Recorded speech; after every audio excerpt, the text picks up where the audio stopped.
MDH मसाले। सांबर मसाला हो या चने का मसाला, कसूरी मेथी या देगी मिर्च, असली मसाले सच सच। MDH। कौन जानता था कि घर में खाना बनने वाले मसालों से कोई इतना बड़ा ब्रांड बना देगा कि अपनी छाप छोड़ जाएगा। एक छोटी सी दुकान से शुरू होकर इतना बड़ा ब्रांड बन गया कि ग्लोबली 100 से ज़्यादा देशों में आज इस ब्रांड के मसाले बिकते हैं। मैं बात कर रही हूँ MDH स्पाइसेस की। आपने बिल्कुल सही पहचाना। आपने वीडियो की शुरुआत में तो देख ही लिया होगा। ये जो ऐड मैंने आपको दिखाया, ये सिर्फ एक झलकी थी, ये याद कराने के लिए कि ये कितना पुराना ब्रांड है, कब से हमारे बचपन और कितनी पीढ़ियों से ये चला आ रहा है। इस ब्रांड ने अपनी शुरुआत जैसे करी और आज 100 साल पूरे होने के बावजूद भी ये ब्रांड जहाँ खड़ा है, कायदे में एक मिसाल है हर उस इंडियन एंटरप्रेन्योर या बिजनेस के लिए कि आपकी अगर प्रोडक्ट में आपकी क्वालिटी है और कस्टमर्स को आप पे ट्रस्ट है और आपको पता है कि मार्केटिंग कैसे करनी है, तो आप एक छोटी सी दुकान को एक इतने बड़े ब्रांड में कन्वर्ट कर सकते हैं। पर ये कैसे हुआ, ये हम जानेंगे आज की वीडियो में। पर यही नहीं है इस वीडियो का मोटिव। आज का मोटिव ये भी है कि जो भी एंटरप्रेन्योर्स या जो भी बिजनेसेस अपना ब्रांड शुरू कर रहे हैं या अपना ब्रांड बनाना चाहते हैं अपने बिजनेस का, वो इस MDH स्पाइसेस से क्या सीख ले सकते हैं। मैं आज की वीडियो में आपके साथ 5 ऐसे लेसन्स शेयर करूंगी जो हम MDH स्पाइसेस से ले सकते हैं और ये चीज़ें हम अपने बिजनेस में अप्लाई कर सकते हैं और अपने बिजनेस को सिर्फ एक बिजनेस नहीं, एक ब्रांड बना सकते हैं। तो ये कहानी आज की नहीं है, या 10 साल पुरानी या 20 साल पुरानी नहीं है। ये कहानी तब की है जब भारत और पाकिस्तान एक हुआ करते थे और अंग्रेज़ हम पे राज कर रहे थे। उस टाइम पे 1919 में सियालकोट, जो आज पाकिस्तान में है लेकिन तब भारत का पार्ट हुआ करता था, तब महाशय चुन्नीलाल ने अपनी एक दुकान खड़ी करी सियालकोट में ही, जहाँ पे वो हाथ से कुटे हुए मसाले बेचते थे और उनको देगी मिर्च वाले बोले जाता था। वो देगी मिर्च वालों के नाम से बड़े प्रसिद्ध थे। जब भारत और पाकिस्तान अलग हुआ, उन्हें पाकिस्तान छोड़कर भारत का हिस्सा बनना पड़ा और पूरी फैमिली अमृतसर पहुँच गई। पर अब अमृतसर में जो चुन्नीलाल जी के बेटे थे धर्मपाल जी, उनको शुरू से ही कुछ ना कुछ बिजनेस करने का शौक़ था। उनको पढ़ाई लिखाई का ज़्यादा मन नहीं था। उन्होंने बहुत सारे बिजनेस ट्राई किए पर किसी में भी उनको सफलता नहीं मिली। तब चुन्नीलाल जी ने धर्मपाल जी को 1500 रुपये देकर दिल्ली भेजा। वो 1500 रुपये लेकर धर्मपाल जी दिल्ली आए। उस 1500 के 650 रुपये का पहले उन्होंने तांगे का बिज़नेस किया। पहले वो तांगा चलाते थे और जिस इंसान को भी एक जगह से दूसरी जगह जाना है वहाँ लेकर जाते थे। पर इस बिज़नेस में रेगुलर सोर्स ऑफ इनकम नहीं थी। कभी किसी दिन तो बहुत अच्छे पैसे मिलते थे, किसी दिन कुछ भी नहीं होता था। और जितना उन्होंने खर्चा किया था तांगा खरीदने में और चलाने में, उतनी उनकी कमाई हो नहीं पा रही थी। तो उन्होंने फिर तांगे का बिज़नेस बंद कर दिया और उन्होंने सोचा कि मैं क्यों ना वही बिज़नेस करूं जो मेरे पिताजी पहले टाइम पे किया करते थे। उन्होंने दिल्ली के करोल बाग में एक छोटी सी 4 बाय 4 से भी छोटी दुकान खोली, जहां पर वो हाथ से कुटे हुए मसाले बेचने लगे। अब वो हाथ से कुटे हुए मसाले जैसे बेचते थे, धीरे धीरे वो मसाले इतने फेमस हो गए पूरी दिल्ली में कि सब लोग उन मसालों को खरीदने आने लगे। उस दुकान का नाम उन्होंने रखा महाशयान दी हट्टी। महाशयान दी हट्टी तो रखा नाम, लेकिन वो जो फेमस हुए वो देगी मिर्च वाले सियालकोट के, उस नाम से वो फेमस होने लग गए। अब जब धीरे धीरे ज़्यादा से ज़्यादा उसकी डिमांड बढ़ने लगी, अब यहाँ पर उन्होंने सोचा कि मैं अकेला हूँ पर इतनी डिमांड है तो कैसे मैं इस डिमांड को पूरा करूँ। उस टाइम पे हमारा भारत आज़ाद हो चुका था, चीज़ें धीरे धीरे बढ़ रही थी, लोगों को एजुकेशन धीरे धीरे बढ़ रही थी और टाइम का सही इस्तेमाल इस टाइम पे धर्मपाल जी ने किया। उन्होंने सोचा क्यों ना मैं कोई ऐसी मशीन बना लूँ या मेरे को कोई ऐसी मशीन मिल जाए ताकि मैं जो पूरा दिन लगाकर 2-3 किलो मसाले बनाता हूँ वो 1 घंटे में ही 2 से 3 किलो मसाले बन जाए। लग गए वो इस काम की शुरुआत में और उन्होंने ऐसे मशीन ढूंढ ली। उन्होंने अपना पहला प्लांट फरीदाबाद में लगाया जो दिल्ली के एकदम पास था। अब उस मशीन से वो 1 घंटे में 2 से 3 किलो मसाले बनाते थे। अब धीरे धीरे जैसे जैसे बढ़ता रहा ये चीज़, उनकी डिमांड और बढ़ती रही, सप्लाई बढ़ती रही। ऐसे करते करते उन्होंने करीबन 5-6 प्लांट लगाए। लेकिन उनको एक प्रॉब्लम हमेशा खटकती थी, वो ये थी कि उनके पास कस्टमर्स तो आते थे पर उनको हमेशा लगता था कि अरे खुले मसाले हैं, क्या पता इनका क्वालिटी ठीक हो नहीं हो, तभी इंडिया में रिटेल प्रोडक्ट्स का मार्केट, एफएमसीजी का मार्केट बढ़ रहा था। लोग पैकेजिंग पर ध्यान देने लग गए थे, प्रोडक्ट्स को पैकेज करके बेच रहे थे। तो धर्मपाल जी ने सोचा कि ये एकदम सही मौका है अपने जो खुले मसाले हैं उनको पैकेज करने का और उनको इस तरीके से प्रेजेंट करने का कि कस्टमर आकर अगर ख़रीदे तो उसको लेते टाइम दोबारा सोचना ना पड़े। तो बस फिर क्या था, उन्होंने अपनी पैकेजिंग पे ध्यान दिया। वो सारे खुले मसाले जो वो बेचते थे उनको उन्होंने बहुत ही सुंदर सी पैकेजिंग में देना शुरू कर दिया। अब जैसे जैसे पहले लोगों को लगा कि शायद ये वो मसाले ना हों जो हमारे घर में यूज़ होते हैं, पर उनके प्रोडक्ट की क्वालिटी का वैसे ही कोई जवाब नहीं था, उनकी सेल्स दुगना हो गई।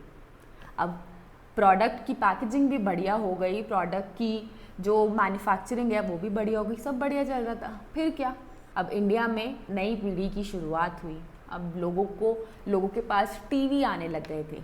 टीवी जैसे आने लग गए, टीवी आते ही एडवर्टाइजिंग और मार्केटिंग का दौर शुरू हो गया। लोग टीवी पर देखकर प्रोडक्ट खरीदने लग गए, दुकानदार के पास जाते और बोलते कि मैंने इसका ऐड देखा है, मुझे ये प्रोडक्ट चाहिए। धर्मपाल जी ने इसको एकदम सही तरीके से समझा। उन्होंने सोचा कि हम एडवर्टाइजिंग करेंगे, लेकिन एडवर्टाइजिंग करने के उनके केवल 3 वैल्यूज़ थी। किसी भी कस्टमर को सही स्वाद, अच्छा स्वाद, एकदम पैकेज प्रोडक्ट जो एकदम सेफ और सिक्योर है, और तीसरा कहीं पर भी जहां वो चाहे उसे मिल सके। और इसी से बना असली मसाले सच MDH। अब ऐड तो कर रहे हैं, लेकिन पीछे से अपनी कैपेबिलिटी, अपना पूरा इंफ्रास्ट्रक्चर भी मेंटेन करना है। तो उन्होंने 1000 होलसेलर्स और करीबन 4 लाख से ज़्यादा रिटेलर्स के साथ अपना टाई अप किया, ताकि कस्टमर ऐड देखने के बाद जब भी अपना प्रोडक्ट खरीदने आए उसको हमेशा वो प्रोडक्ट मिले, चाहे छोटी सी छोटी दुकान है या बड़ा सा बड़ा दुकान है, कहीं पर भी MDH हमेशा मिलना चाहिए। फिर क्या था, बस एडवर्टाइजिंग की दौर शुरू हो गया। अब ऐड में तो ये पहली कहानी बताती हूँ मैं आपको। जो पहला ऐड वो करने जा रहे थे वो किसी एक्टर के साथ करना चाहते थे। अब शूटिंग का सब कुछ हो गया, सारी तैयारियाँ हो गई, बट शूटिंग वाले दिन वो एक्टर नहीं आए। अब एक्टर नहीं आए, पूरा सेटअप हो गया है, इतने पैसे लग गए हैं, तो क्या करें। धर्मपाल जी ने बोला कोई नहीं, अगर एक्टर नहीं आया है काम नहीं रुकेगा, मैं एक्टिंग करूँगा। तो इस तरीके से वो जो ऐड असली मसाले सच MDH में धर्मपाल जी ने अपने पहले ऐड में ऐड किया। जैसे ही वो ऐड हुआ वो इतना ज़्यादा फेमस हो गया कि उसके बाद से हर ऐड में आगे पीछे कहीं पर भी धर्मपाल जी का चेहरा उस ऐड में हर टाइम होता था, और MDH का चेहरा धर्मपाल जी बन गए। इससे कस्टमर्स में ना केवल एक रिलेटेबिलिटी, लोगों को लगा कि हाँ जो मैं देख रहा हूँ, जो मैं खरीद रहा हूँ वो सच है, बल्कि एक इमोशन भी जागा कि ये जो बिजनेसमैन खुद प्रोडक्ट बना रहा है वो हमको आके खुद अपने प्रोडक्ट के बारे में बता रहा है, सिर्फ एक्टर्स पर नहीं कर रहा है काम। शुरू में MDH के जो सबसे पॉपुलर प्रोडक्ट थे वो था एक तो चंकी चाट मसाला, एक देगी मिर्च मसाला। पर ये उन्होंने कुछ प्रोडक्ट से शुरुआत करी थी, फिर धीरे धीरे उन्होंने कस्टमर की नीड को समझा कि घर में हर रोज़ क्या क्या सामान बनता है, क्या क्या खाने की चीज़ें बनती हैं। उन्होंने बोला कि हर खाने की आइटम के लिए मसाला होना चाहिए, कि अगर किसी को खाना बनाना है वो इतना आसान हो जाए MDH के साथ कि बस सब्जियां काटो, ये मसाला डालो और आपका खाना तैयार। तो इसी तरीके से फिर चाहे बिरयानी मसाला हो, शाही पनीर मसाला हो, छोले मसाला, राजमा मसाला, यही नहीं मसालों के साथ साथ उन्होंने और भी चीज़ें देखी कि एक घर परिवार में और कहाँ पर क्या क्या चीज़ें यूज़ होती हैं। इसी से आपकी जो हवन सामग्री है वो आई, जो MDH की अगरबत्तियाँ हैं वो आई। इसी तरीके से पूरा उन्होंने प्रोडक्ट का डाइवर्सिफिकेशन किया कि घर में जो भी चीज़ यूज़ हो गृहिणी के हाथ से वो MDH की होनी चाहिए।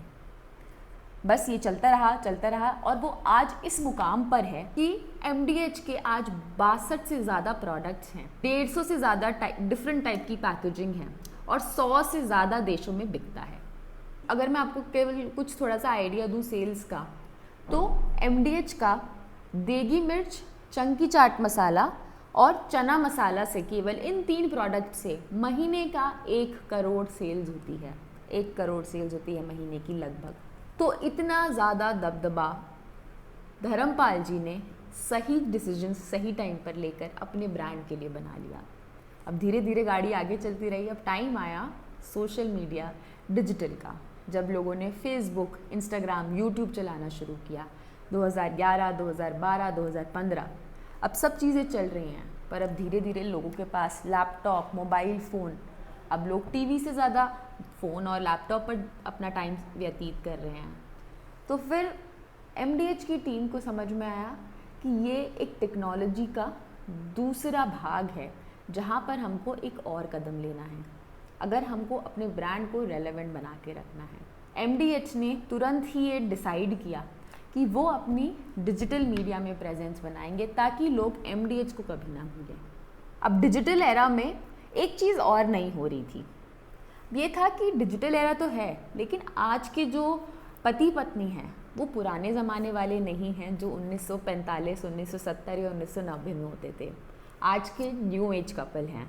आज पति पत्नी दोनों ही अपना काम करते हैं और किसी के पास टाइम नहीं है खाना बनाने के लिए। तो अब ऐसी ऑडियंस को, ऐसे जो मेरा कस्टमर है जो पुराना था, तब तो हम गृहिणियों को, वाइफ्स को जाकर सिर्फ टारगेट कर सकते थे, पर आज के टाइम पे कैसे करें। अब ये दो प्रॉब्लम स्टेटमेंट लेकर MDH ने एक स्ट्रैटेजी बनाई कि हमको डिजिटल मीडियम से न्यू एज कपल्स को टारगेट करना है। अब उनको आप डायरेक्टली सिर्फ ऐड दिखा के तो टारगेट नहीं कर सकते। फिर उन्होंने सहारा लिया कंटेंट मार्केटिंग का। उन्होंने अपना YouTube पर MDH का चैनल बनाया जहाँ पर वो हर रोज़ एक नई रेसिपी बनाते थे। नई रेसिपी बताई जाती थी MDH मसालों के साथ। चाहे तो शाही पनीर बनाना हो MDH मसालों के साथ, राजमा बनाना हो MDH मसालों के साथ। अब ये जो न्यू एज कपल्स हैं उनके लिए बहुत रेलेवेंट था क्योंकि उनको बहुत क्विकली चीज़ें बनानी है, क्योंकि आजकल YouTube देखकर हर कोई खुद से बनाना चाहता है। उसी में अगर MDH का तड़का लग जाए तो ब्रांडिंग का ब्रांडिंग हो गया, कस्टमर का कस्टमर आ गया और जो कपल है उसका भी प्रॉब्लम सॉल्व हो गया। इससे MDH अपना डिजिटल एरा में और डिजिटल मीडियम से अपना जो ब्रांड अवेयरनेस है उसने 2x किया अपना ब्रांड अवेयरनेस, और आधी कॉस्ट में जो वो अपना ट्रेडिशनल यानी टीवी पर जो एड्स देते थे उससे आधी कॉस्ट में वो अपना YouTube पर कंटेंट मार्केटिंग करने लग गए और न्यू एज जो न्यू टारगेट ऑडियंस थी उसको केटर करने लग गए। अब बात यही नहीं ख़त्म होती है। अब आते आते 2019 आया जब 100 साल पूरे होने जा रहे थे MDH को। तो इसी का 100 साल की लेगेसी को सेलिब्रेट किया एक बहुत ही बड़े सोशल मीडिया कैंपेन के थ्रू, जहाँ पे महाशय चुन्नीलाल और धर्मपाल जी दोनों को मिला के सारे सोशल मीडिया कैंपेन बने, जहाँ पे हर जगह 100 साल MDH के 100 साल को सेलिब्रेट किया गया। डिफरेंट तरीके से सेलिब्रेट किया गया। कहीं पर कॉन्टेस्ट हुए, कहीं पे अवार्ड सेरेमनीज, चैरिटीज, सब चीज़ें हुई और ये एक बहुत ही बड़ा सोशल मीडिया पे इवेंट बन गया, ट्रेंड बन गया कि MDH के 100 साल पूरे हुए हैं। इससे फ्री पब्लिसिटी भी मिली, फ्री ब्रांडिंग भी मिली MDH को, और उन्होंने डिजिटल मीडियम का एकदम सही से फ़ायदा उठाया। पर एक चीज़ फिर भी ऐसी थी जो कस्टमर्स को धर्मपाल जी या MDH से जोड़े रखती थी, वो थी धर्मपाल जी की समाज सेवा।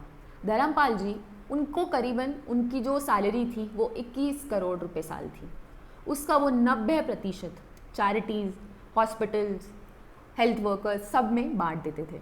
तो ये एक ऐसी चीज़ थी जो कस्टमर्स के मन में उनके प्रति और MDH ब्रांड के प्रति वो इमोशन, वो समाज के लिए कुछ करने की भावना यानी CSR, उससे उनको जोड़े रखती थी। उससे लगता था कस्टमर्स को हमेशा कि ये जो ब्रांड है वो अच्छा काम करता है, क्वालिटी के साथ साथ दुनिया के बारे में और हमारी समाज के बारे में भी सोचता है। तो इस तरीके से 1919 में शुरू हुई एक छोटी सी दुकान जिसको बंद करना पड़ा, फिर वो दोबारा शुरू हुई, उसने काफ़ी दिक्कतें, काफ़ी चीज़ें झेली, लेकिन 100 साल के बाद भी जो आज केवल अपने डेडिकेशन, कस्टमर सेटिस्फैक्शन और चेंजिंग विद टाइम, इन तीनों की मदद से आज इतना बड़ा ब्रांड है कि हर कोई MDH, मैं ऐसा मान ही नहीं सकती कि किसी घर में आज तक एक बार एटलीस्ट MDH के मसाले ना आए हों। बट मेरा मेन मोटिव इस वीडियो का आज ये है कि मैं इस स्टोरी के माध्यम से आपको बताऊं 5 ऐसे लेसन्स जो आप अपने बिजनेस में अप्लाई कर सकते हो, और आप देखोगे इस फ़र्क को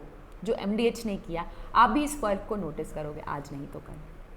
तो पहला लेसन जो बहुत ही इम्पॉर्टेंट है और मैं हमेशा बोलती हूँ, टाइम के साथ बदलना और टाइम के साथ डिसीजंस लेना।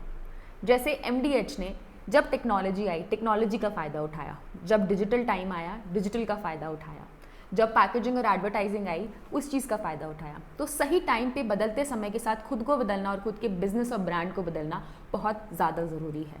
अगर आप वो काम नहीं करोगे तो आप पीछे रह जाओगे और आपके कंपटीशन आगे निकल जाएंगे। लेकिन अगर आप यही चीज़ें पहले से ऑब्जर्व कर लोगे आते टाइम को, तो आप अपने ब्रांड को अपने कंपटीशन से आगे रख सकते हो और अपने कस्टमर्स के सामने भी अपने आप को बेहतर प्रेजेंट कर सकते हो। इसीलिए मैं हमेशा बोलती हूँ कि आने वाला टाइम जो कस्टमर्स हैं वो ऑनलाइन सीखने वाले हैं, ऑनलाइन ख़रीदने वाले हैं, ऑनलाइन सब उनका पूरा आधा टाइम आज के टाइम पे वो फ़ोन पे लगाते हैं, लैपटॉप पे, कंप्यूटर पे।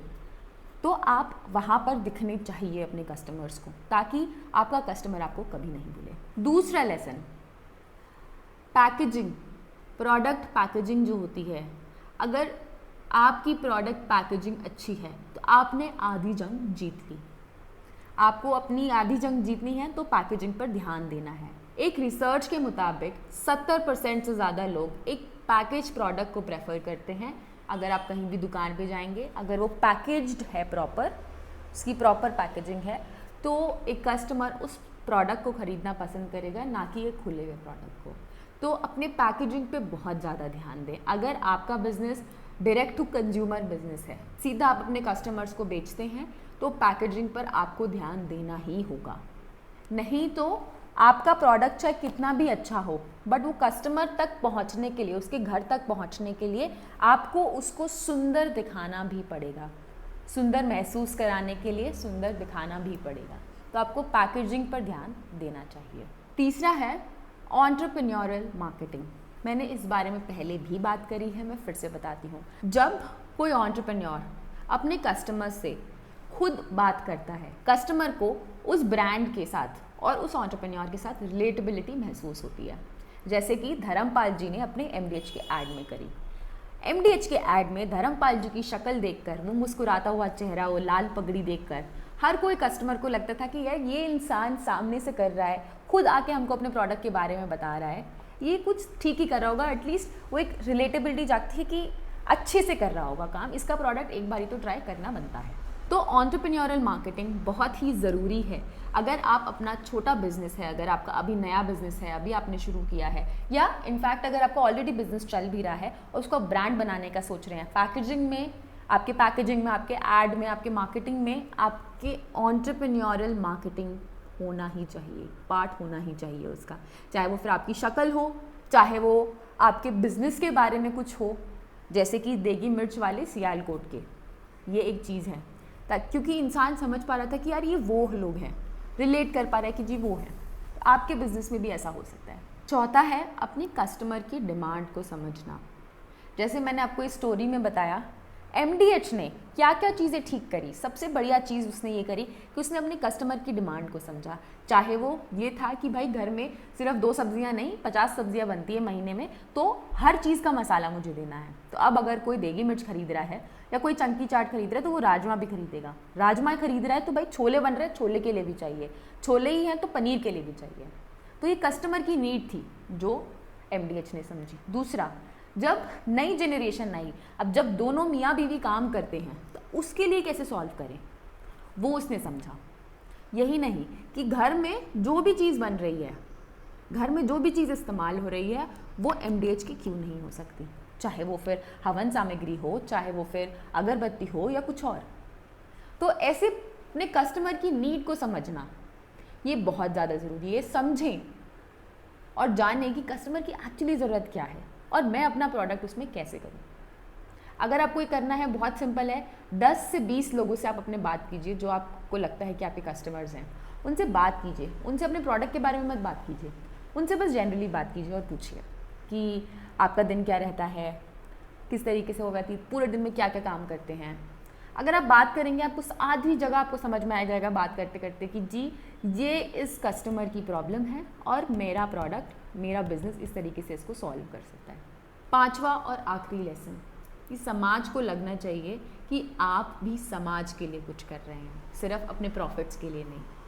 जैसे कि मैंने अभी CSR के बारे में बताया, और MDH बहुत ही अच्छी तरीके से करता है कि जो भी, और आजकल तो CSR मैंडेटरी हो गया है गवर्नमेंट के रूल्स के अनुसार, पर उसी के साथ साथ, ये तो खैर CSR की अलग बात है, पर इन जनरल ऑल्सो, चाहे वो किसी भी तरीके से हो सकता है, चैरिटी के फॉर्म में हो सकता है, या अगर आपको लगता है कि यार एक दिन मुझे रखना है सिर्फ उन लोगों के लिए जो लोग ये चीज़ें अफोर्ड नहीं कर सकते, या अगर आपको कहीं पर कुछ दान देना है, किसी के लिए कुछ बनवाना है, मैं ये नहीं कहती कि बहुत बड़ा करो और अपना जाके नाम लिखवाया हो, नहीं, लेकिन आपको जब आप समाज सेवा करते हैं, समाज सेवा कैसे भी हो सकती है, वो एक सिंपल किसी को पढ़ाकर भी हो सकती है, ये ज़रूरी नहीं है कि दिखा के पैसे देकर और उसके सामने नाम लिखवा कर ही होगी, नहीं, बस इतना कि अगर आप समाज से ले रहे हो, और अगर आप समाज से ले रहे हो तो आपको समाज को देना भी चाहिए, तभी आपका बिजनेस सही मायने में 2 गुना, 4 गुना, 6 गुना, 8 गुना वैसे बढ़ेगा। और आप ये बात लिख के रख लो कि होगा ये। तो ये थे कुछ 5 ऐसे लेसन्स जो मैंने पर्सनली MDH की स्टोरी से अपनाए हैं और मैंने सोचा मैं आपके साथ भी शेयर करूँगी। उम्मीद है आपको ये लेसन्स यूज़फुल लगेंगे और आप इसको अपने बिजनेस में अपनाएंगे, और अगर जब आप अपनाएंगे तो आपको फ़र्क तो ऑलमोस्ट दिखेगा ही, दिखेगा तो मुझे ज़रूर से कमेंट्स में बताना। तो अगर आपको ये वीडियो पसंद आया तो किसी एक दोस्त, रिश्तेदार, जानने पहचानने वाले किसको भी इस वीडियो से मदद हो उसके साथ ज़रूर शेयर कीजिएगा।